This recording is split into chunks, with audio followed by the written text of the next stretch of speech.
Hello, welcome everyone, and thank you for attending Best Practices for Using EdTech in your curriculum. My name is Peter Gimilaro, and I am a Senior Customer Success Manager at Lobster. I am very excited to be joining this session and moderating it for Dr. Stephanie Dillon from Florida State University. I actually have a very strong connection to the world of higher education as I was an adjunct faculty member once in a previous life and worked for several years in student affairs. So I'm very excited to have a conversation about the role that technology can play in a university or college curriculum. I do want to refer you to the chat box here in the Zoom meeting. There is a link there for you to submit your questions for our Q&A session that we'll have after our conversation with Dr. Stephanie Dillon. So as anything arises during our conversation, please feel free to submit those questions. What I will also direct you to after this session and before our next session of concurrent sessions begins is to go into our community chat forums as well. So I'm actually going to turn it over to our main speaker, Dr. Stephanie Dillon, so she can introduce herself, we can get acquainted with her and what this actual topic is for today. Okay, well, hi everybody. My name is Stephanie Dillon, as he has said, and I am the Director of Freshman Labs is one of my titles at Florida State University. Basically, I'm a lab coordinator who also teaches, and I am currently coordinating general chemistry 1 and 2 laboratories, as well as our biochemistry laboratories at Florida State. To give you an idea of the sort of size of the program, basically it ranges from about 48 to 58 sections of general chemistry 1, about 36 to 48 general chemistry 2 sections, and normally only 1 or 2 of the advanced biochemistry lab sections. So I have about 2,700 students each semester at Florida State University. And so needless to say, the advent of COVID really created some challenges that may not be as difficult to overcome in smaller programs as they are in large programs, because even going forward into the spring, we're not allowed to have face-to-face laboratories unless we can get the numbers of students participating down quite a bit. So that's me, that's what I do. I've been at Florida State for about 30 years now, so I'm an old teacher. And you know, this is what we want to do is figure out good ways to still provide a good learning experience for our students when we are in this isolation or in just simple situations where we're prevented from doing what we would normally do. And so I guess I'm on to the next slide here, which is the big push that I keep telling anybody I've spoken to face-to-face or personally is to be open-minded. As I said, I've been at FSU for right at 30 years, not always in this position, but we get really, really sort of dogmatic about our programs. We build them, we love them, they're our babies. We go through all the best practices, we do all this work, and then this stupid virus comes along and everything that we normally do is just not possible anymore. But that doesn't keep us from trying to make it the same. And I think that what I tell people is, you're not going to be able to make it the same. So stop, beating your head up against that brick wall and be open-minded. Look at possibilities for using some of the technology, specifically in this case, Lobster out there, to still produce a really strong, really good academic curriculum for your kids. But it's not going to be the same. It can't be exactly the same, but that's okay. I mean, I think that's the thing to take away is it's okay, at least in this interim, if not going forward, to do something different that's not worse, but, the same or better. And so I think that's where I would start any conversation is, start thinking outside the box, thinking about what you can do, not what you can't do. Right? And I think, Stephanie, what you're talking a little bit about is being agile. Many years ago, we may not have had these resources available to us, and we very much did have to stick to a lecture and a lab format. Again, with this technology age that we've been living in for quite some time, we have much more available at our fingertips. And I think what you were touching upon a little bit is Labster. Could you Yeah. possibly tell us just a little bit more about how you're actually integrating Labster So into your courses? You mentioned that you're teaching quite a variety. yeah, I have used Lobster now for several years. I would say at least 4 years, 5 years that I have been using Lobster. Even prior to COVID, I used Lobster for different reasons. I started Lobster usage in my biochemistry for non-major. So this is the allied health biochemistry. What we were seeing was these were students who had taken general chemistry in 1 and 2 laboratories, maybe organic laboratory, their first year and a half of their college careers. And then they never stepped foot in a laboratory until their senior year when they came in for biochemistry. Needless to say, they remembered nothing. And whereas my pre-labs could ask them questions about the chemistry to a certain extent, but they tended to be more mathematical, how they were going to do the calculations after they performed the experiment. I wanted them a little bit more familiar with the conceptual portion of the lab. And so what we did is we brought in labsters that were similar to what they were going to be doing as experiments in the laboratory, and we used them as pre-laboratory exercises. And what we found was that students had very much better understanding of what the experiments were going to be about. They actually were able to perform the experiments in a much shorter period of time. We had a hard time with that particular course going over time, where something as simple as making a few buffers to get ready for a lab, they were spending 3 hours making a couple of buffers, which was ridiculous. We added the Labster on making solutions and acid-base buffers. And the next thing we know, they're getting out of there in an hour and a half. So this is one way we were using Labster even before COVID. And then the next thing, when COVID came in, is we're not allowed to come into the lab. And I'm old school. I know a lot of you out there, if you're a lab coordinator, somebody who has to teach a lab, you're old school. Laboratories are hands-on. You're supposed to touch things. And to a certain extent, I fully believe that.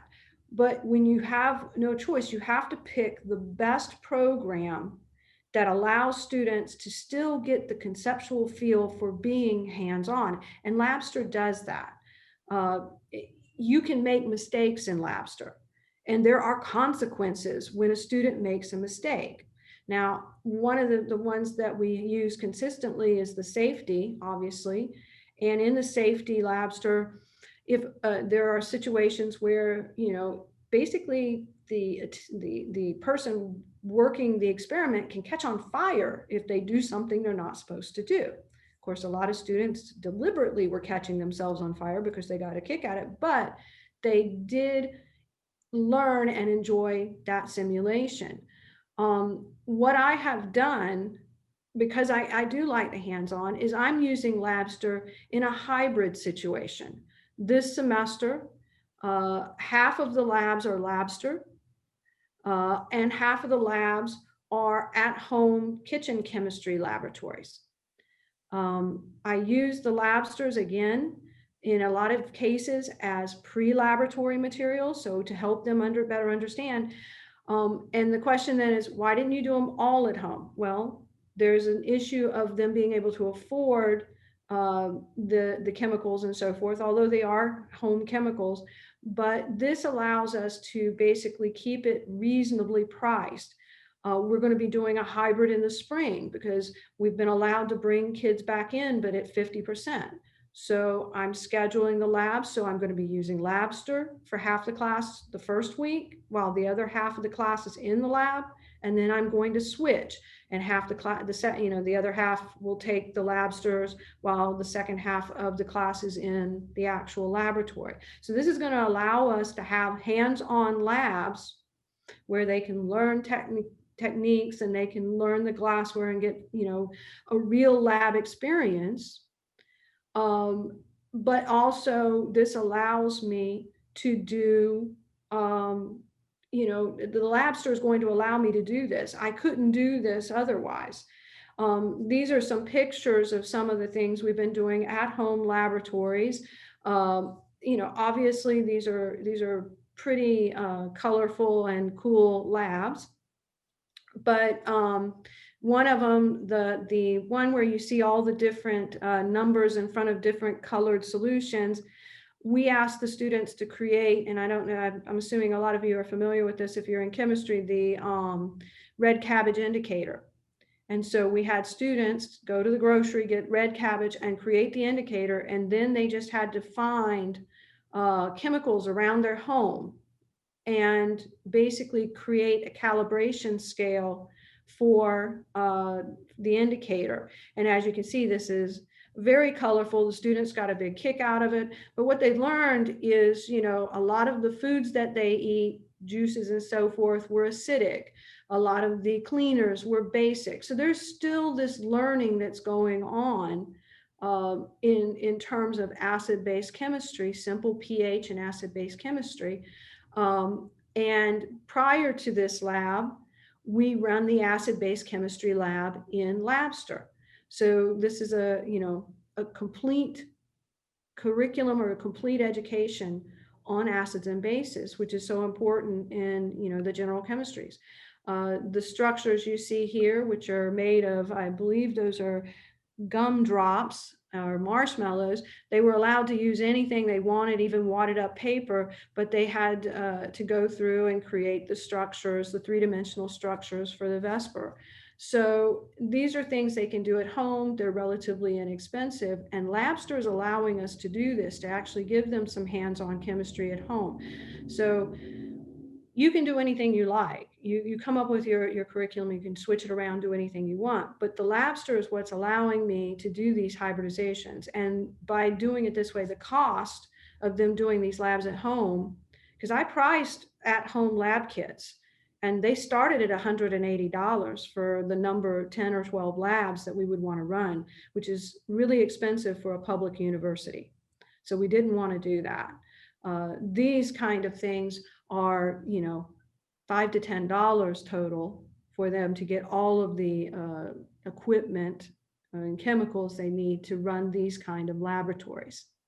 And so I think that this is what I would say is, you don't have to buy in and use Labster 100% for everything.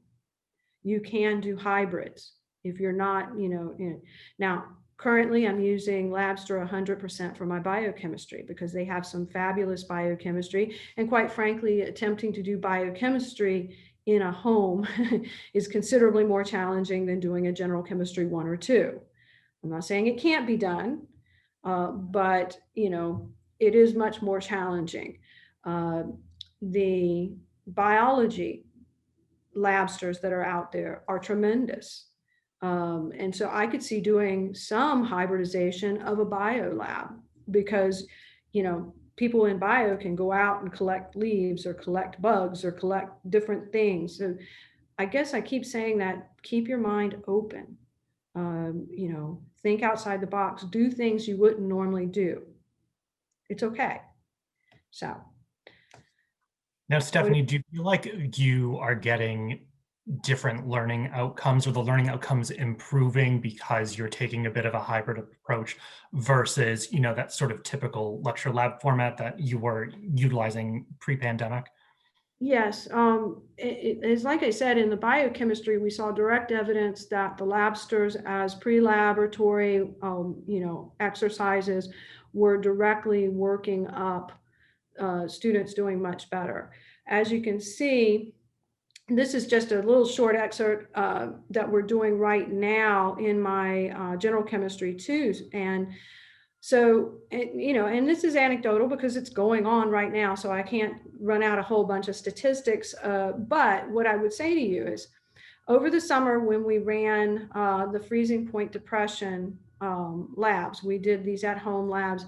I did not have the Labster solution preparation Labster as a pre-lab. And I got bombarded by emails from students who could not figure out how to take the Molau solutions and turn them into molarity solutions and create them at home. They had a hard time just creating the solutions for the freezing point depression lab. They're basically taking salt and sugar, making identical molalities, and then freezing the solutions. And the one, of course, that freezes first is the easiest to freeze, right? It has the highest freezing point. And so this is a way to, colligative properties, these kind of things. It's simple. It's something they can do at home. But the big challenge was they couldn't figure out how to make the solutions. And so they were emailing me like crazy. How do I do this? Is this right? How's this calculation? All this. And so I'm getting dozens of emails a day, which I answer, but I mean, that's a lot of continuous bombardment. As you can see, we just did the freezing point depression lab last week, and I got one email the entire week total on, and it really wasn't, how do I do this? It was, here are my calculations for the solutions. Did I do this correctly? That's huge. I mean, that tells you that that prep, that the learning that they had in the Lobster solution prep made life so much easier for me, but it also made it so much easier for them because now they knew how to make solutions going into the lab that required that skill. And that cuts down on their stress, it cuts down on my workload, and so forth. Right now, we're doing reaction kinetics in Lobster, and then next week, they will be doing kinetics at home using bleach and food coloring. So they'll actually be performing an at-home lab, experiment in their kitchen, again, with very simple chemicals. But I fully anticipate that the number of emails that I get, having difficulties will drop again dramatically because of this use of Lobster as a preparatory device. So I think this, this work is working, and I can't, like I say, I don't have the stats yet in terms of the grades because it's not over, but each of the TAs takes a week up to a week to grade, but it is, anecdotally anyway, it looks really good. That's awesome. I mean, this sounds like you're well on your way, and I'm personally very interested to see the results at the end of this semester. Now, we've been talking a lot about lectures and the physical labs and the simulations in Lobster. What about those things like complementary resources like lab manuals or lab packets? How are you kind of adapting those to correlate with the simulations you've implemented? Okay, well, I have using right now, I'm using Top Hat. And so what I did for this semester, since we're doing sort of a hybrid 50-50, is for each of the Lobster laboratories, they're very thorough. They have all the background you'd ever need.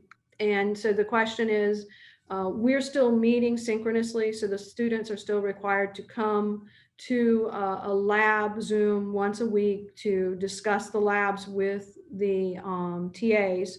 And this I strongly suggest. Asynchronous doesn't work really well because it lacks a lot of structure, and students tend to forget they're doing a class when they're very asynchronous.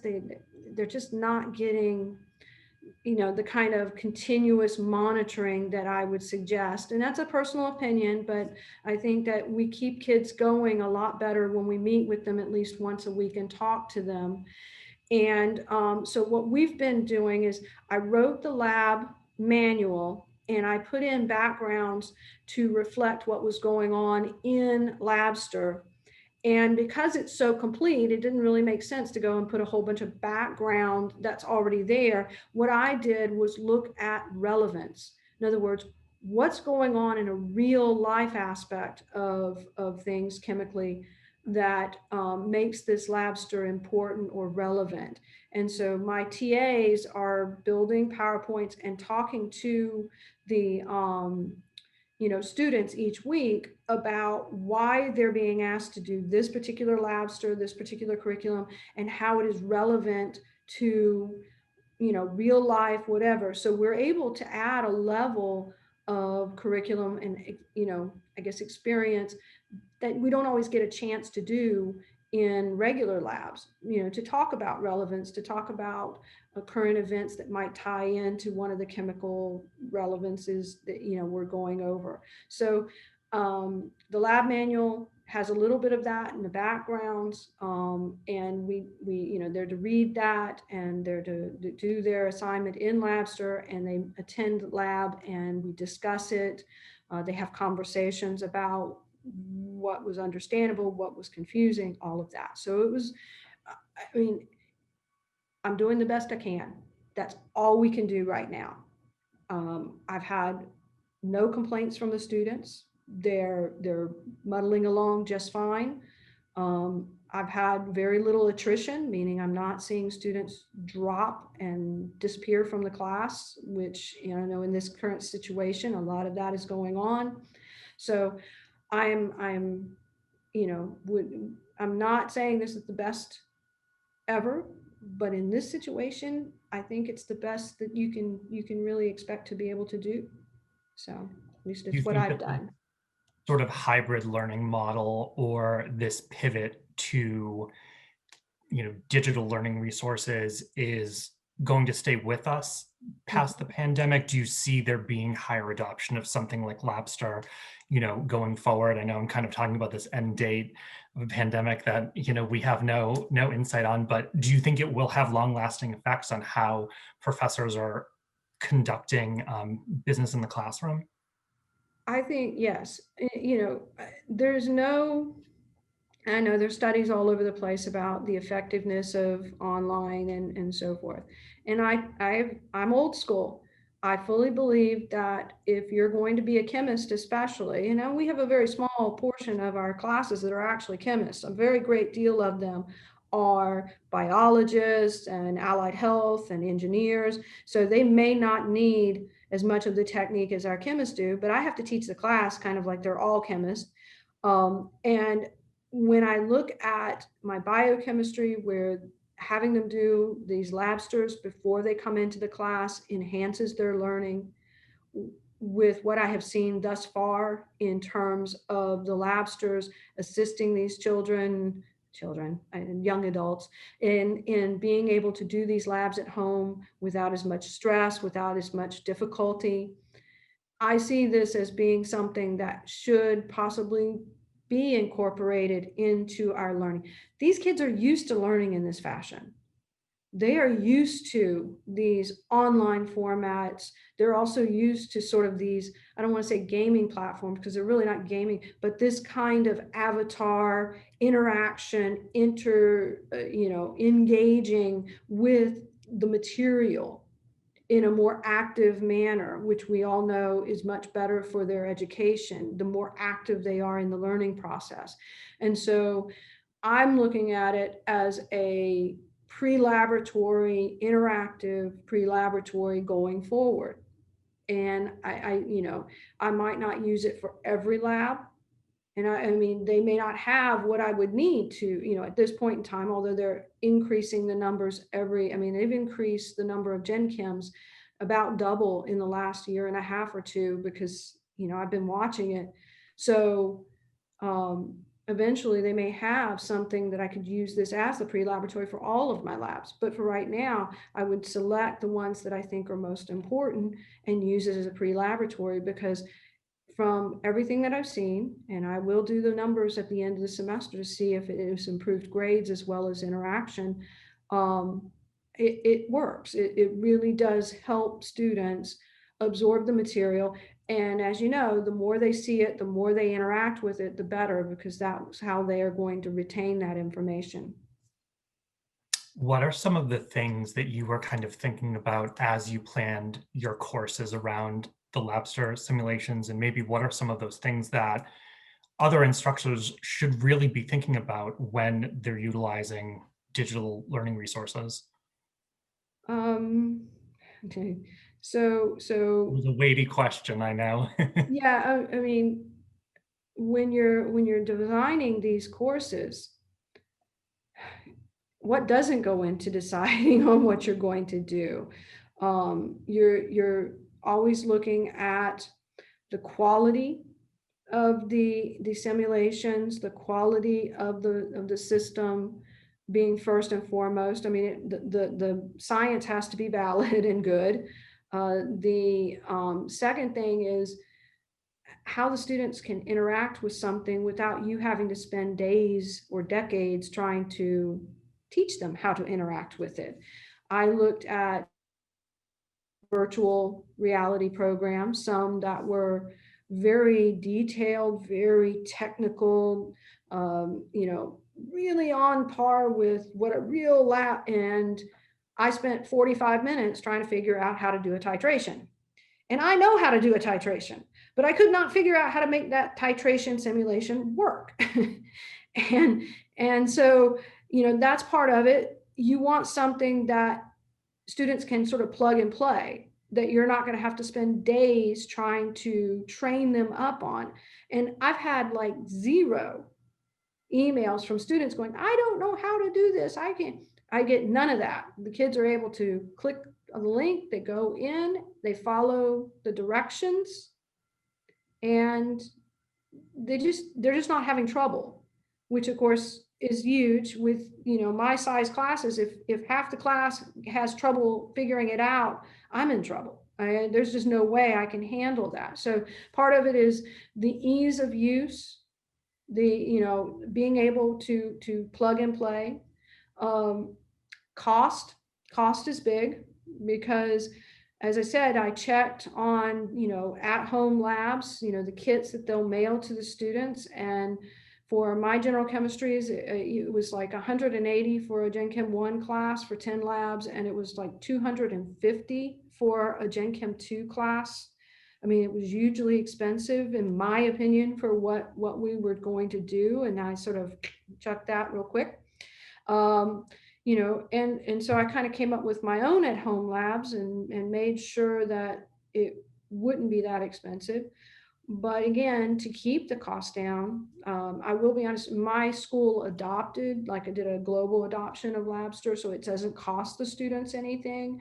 But even before that, I had, because and on top of everything else with COVID, my laboratories are actually under construction right now. So I was going to be out of the labs this year, no matter what. And so Labster was the go-to to cover when we couldn't have the labs. But the school, when COVID came in, decided that at least for this year, they would go ahead and purchase the Labster program for the students, so they didn't have to pay for it. But even before that, it was like $50 compared to $200 for some other programs that were available. The cheapest I found otherwise was like 160. So, and these are interactive virtual reality type things. You know, you can do videos. I think there's videos out there, but I wanted something where the kids were more hands-on, even if it was in simulation. And that's what Labster was available to us. Just watching somebody else do the process is not the same as you're picking stuff up and moving stuff around, even in virtual reality. So that was my choice. Everybody has to make their own choices, but economics, all of that was important. We actually have a couple of questions that came in, Stephanie, that relate a little bit to what you were just saying. So that was a perfect segue to continue our conversation. In terms of access to that platform, what does that look like? How are students really getting into these simulations in your courses? Oh, mine is integrated into Canvas. Canvas is our LMS. And I recently, as in this semester, the way that you input your simulations into the system, you go to a Labster site and you basically select the simulations you want. You export a cartridge In other words, you just pick them all out, say export, it makes a cartridge. You go to your Canvas site, you click on settings, import the cartridge, boom, you're done. That's it. Students access then, they go to Canvas, click in the module section where I have the links, poke a link, goes directly in. That of course communicates their grades back to the Canvas gradebook, and that's it. It didn't take me more than 5 minutes because I knew what I wanted to do. Poke, poke, poke, gone. It's very, very simple. And so that was one of the benefits of setting this up, because I had to do several sections with all of my courses. So ease of setup was another big decision influence on selecting Labster. And, because I think you're also utilizing two of our most robust course packages, biology, chemistry. We have so many subtopics under that. And, for instructors who are looking to utilize Labster, what we do on our end is do something called course mapping, where, and Stephanie, you may have gone through this during your implementation process, where you're providing us with your syllabus, and then we're working with our product team to figure out, what some of the best simulations are that, would really be able to enhance your curriculum. And, just for a note, for everyone tuning in, we have a fairly wide variety of science topics that we do have in our simulation packages. Our product roadmap is kind of, we have our own agenda, but then we also want to hear from our instructors. If Stephanie had a course that, she was looking to launch that was very unique, she could come to us and say, do you have something that would fit this need? I don't totally see anything here. Or you could actually merge a number of different simulations to kind of create a more robust learning experience, pulling from different disciplines as well. So we like to be as hands-on with that process as possible. One of the other questions that popped up, Stephanie, and this may be more of a syllabus curriculum question, how long is it really taking you to design these courses, kind of with these multiple facets where you have lecture, you're going to physical lab at some point, but then also we have this online experience in kitchen chemistry. How, what was kind of the time that you put into that? Yeah, not terribly long. I've been writing. I laugh. This will be going into the spring. I'm doing the 4th iteration of my lab manuals in 1 year, but that's okay. It's going to take you a couple 3 weeks if you're going to write a lab manual like I did. There's nothing to say that you have to. I mean, that's the beauty of it. If you choose and you don't want to do a hybrid, if you want just a completely online lab, then every bit of the information you would ever need about the topics for the labs are in Labster. They have, if a student's working in the lab and a word or a topic comes up and they just don't know, there's a whole essentially text attached to the lab that allows them to go back and review concepts. And so you do not have to create a separate lab manual unless you really want to. Mm-hmm. If you do, then you decide.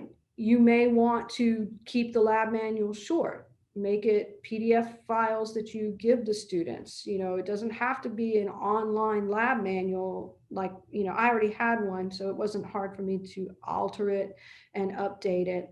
But if you wanted to just write your at-home labs or run some of the labs that you've always run, having the students come in, and then any online, put them, you wouldn't necessarily need a manual for that portion, because Labster, as I say, it's self-contained. It has pretty much everything you would need for the lab. I just wanted to make sure there was a reason for my kids to come in once a week. And so that's why we decided we would look at relevance and, have the TAs talk about something that was either relevant compared to the lab they were doing, or something that was going on in real life or in the media or the news that could be related to the lab in Lobster, sort of to make it relevant. But there's no rule that says you have to do that. You can do whatever you Mhm. want. Exactly. Just kind of looping back to something that we talked about a little bit earlier in the session, in terms of access to these supplementary resources, like, for the kitchen chemistry. What about those students who either can't get to a grocery store or, have financial constraints regarding, additional materials that they would need to buy, things that financial aid potentially wouldn't cover, have those things arisen, and how do you kind of combat them and support the students?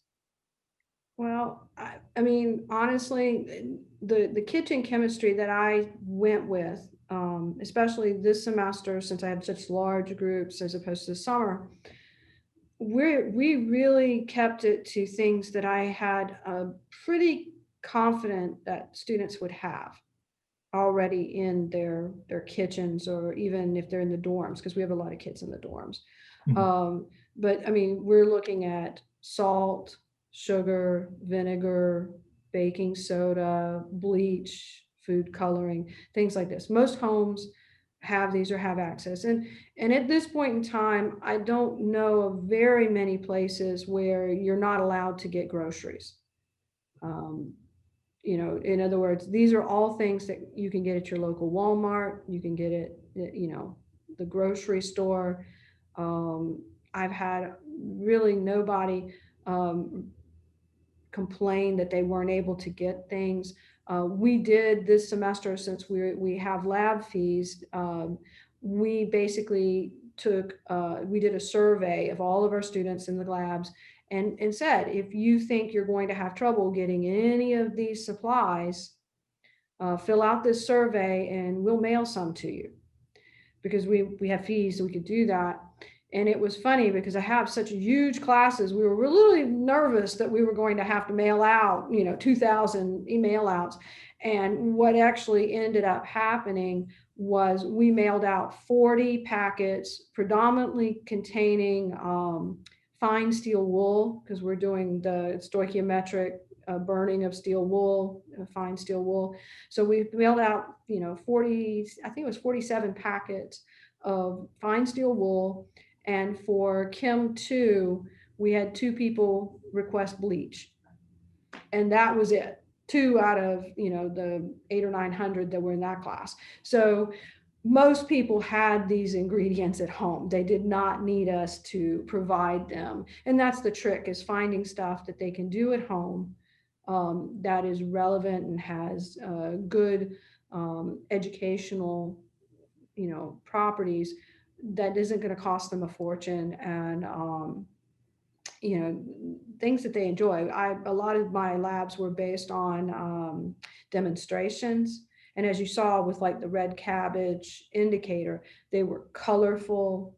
A lot of them had wow factors. One that we did that's super simple was it's a vapor pressure lab where you take a jar, like a pickle jar, a mayonnaise jar.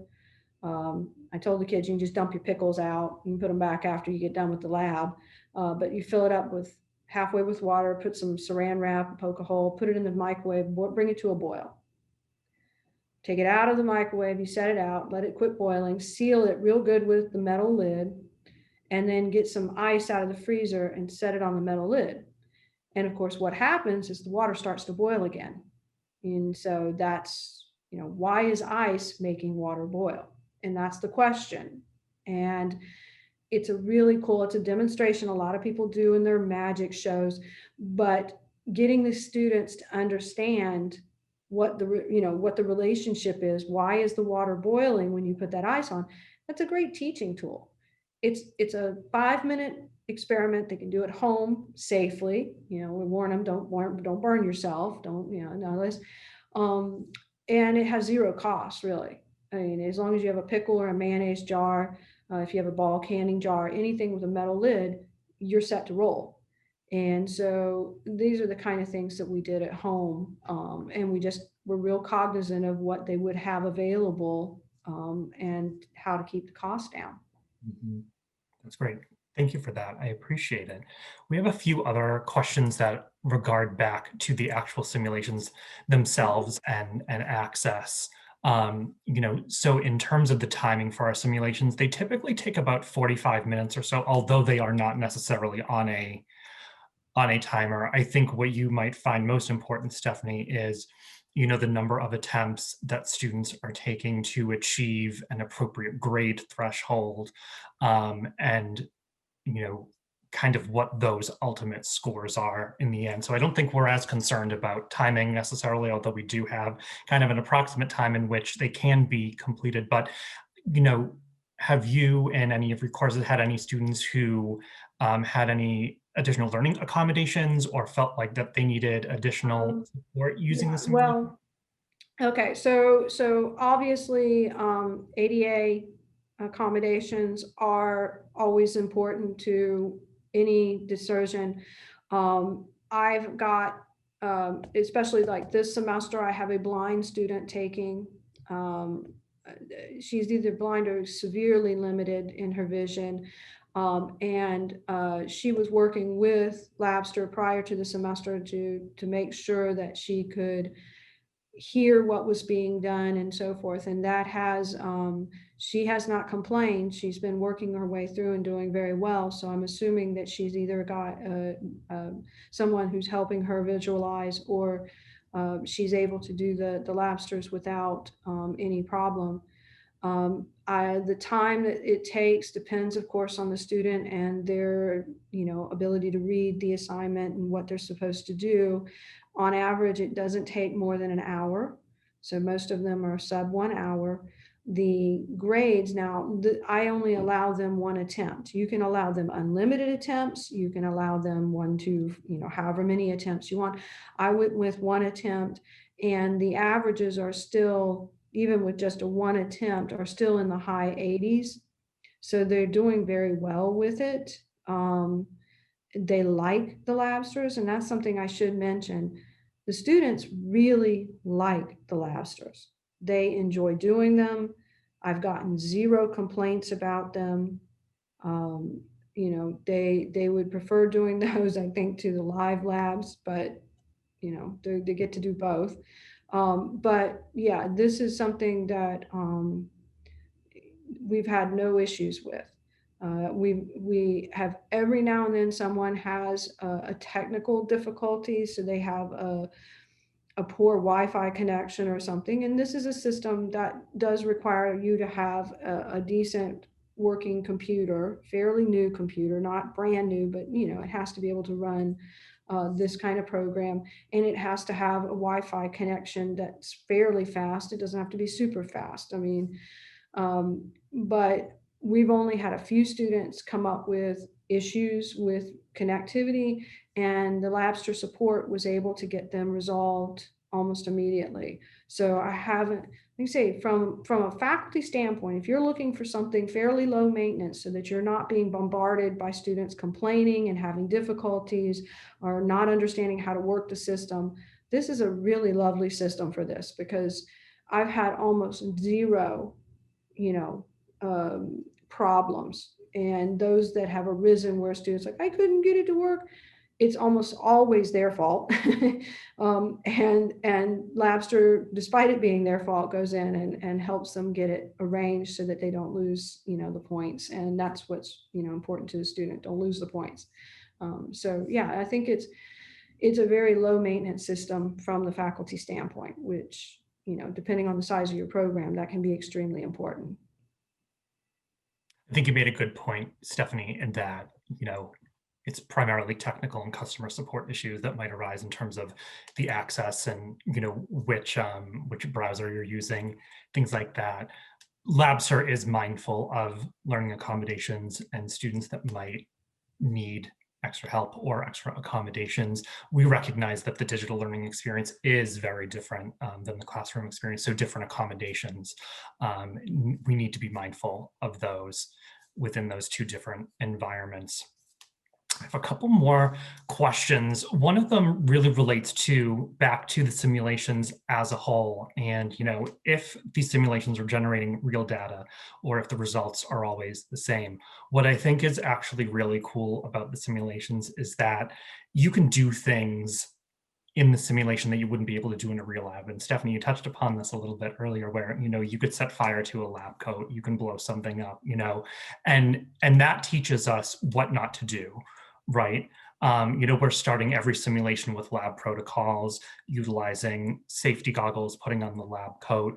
We have a little lab pad that follows us around through our simulation that's guiding us through the theory and also which steps to take to solve whatever gamified case study we're working through. So we are typically working, or the students are working toward the correct answers. They're working toward a very, clear goal. I think, with science, there's some wiggle room, but not really when you're when you're putting together an experiment. This is also coming from an arts and humanities person over here. But I think what students are able to do is they are able to make some mistakes. They're able to try different combinations of things. And through that, it is a learning process for them. Yeah, I think they're looking for possibly variable data sets to analyze or something of that nature, and that is not normally the case. What this does give you is the ability for a student to do something wrong and not get the data that they should because they did something wrong. But if they do everything right, then they pretty much get the same data set and they should come to the same conclusions. Um, that is something that I've talked to them about, having variable sets, and that is something that they are looking into where they would get a variable set of data. But for right now, you know, they're doing the best they can to keep up with the demand that's currently going on in terms of getting curriculum out there for everybody. And so, unless you have a student that's repeating the course, everybody's at a distance. So, having the same data set is not as problematic as it would be coming in, being in the labs together all the time. So, but yeah, they kind of do come to the same conclusions if they've done the processes correctly and they haven't made mistakes along the way. Just a quick note about the grade levels that we typically integrate with. We work quite a bit with universities and colleges, biology departments, chemistry departments, other science departments. And over the summer, we've been working a lot more closely with high schools. We currently don't work with grade levels below high schools at this time. We just feel, the technology, I think, is a little bit more, I don't want to say intense, but a little bit advanced. Obviously, this feedback is very much appreciated in terms of, who could we be working with in the future? Could we be working with middle schools, elementary schools? I can kind of remember back to my middle school science experience, and that's when I started to get into a lab. Stephanie, any thoughts on that in terms of, the student population? Do you feel that there could be an opportunity for middle school students and maybe even younger to utilize lab simulation? I'll be honest. I don't see why, other than the reading level, possibly being a little bit, with the curriculum being a little bit elevated, possibly for if that was modified. I would be willing to bet that most students under the age of 12 are better at gaming systems or computer interfaces that are avatar based than I am. I mean, they've probably used them more in their lifetime than I have in mine. So I don't think they'd have a problem with the interface. I think that they could navigate the system very well.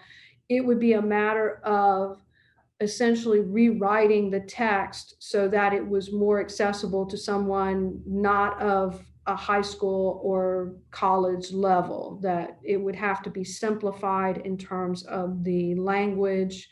But the interface itself is pretty easy, but it does require you reading the, do this, do that. You have to be able to read in order to do it. So I think that could be simplified, and then it would be perfectly applicable to students at a much lower level. I don't see why not. That's wonderful. Stephanie, thank you for sharing your perspective as an educator. Now it looks like we've gone through all of our questions, and I know we're coming up on time for our session. I know this was so wonderful, Stephanie.